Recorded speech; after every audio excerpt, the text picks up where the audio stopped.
Now I'm going to talk about frequency distributions and cumulative frequency tables.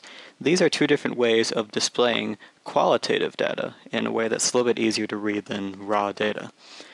So a frequency distribution lists each measured category and the number of occurrences of each category.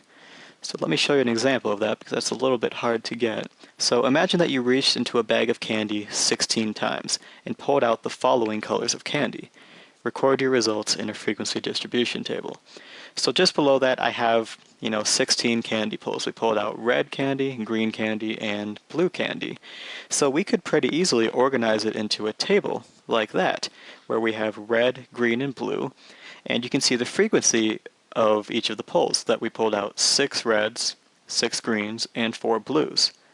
And that's a way of sort of condensing that information. So instead of 16 different values of colors, we now have this nice table that's a little bit easier to read.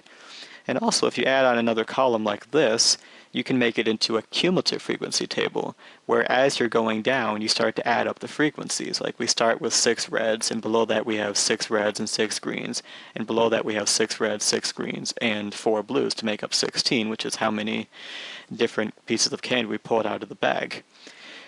So that is the frequency distribution and the cumulative frequency table / distribution. Those are just two different ways of showing qualitative data in a way that's a little bit easier to look at than raw data.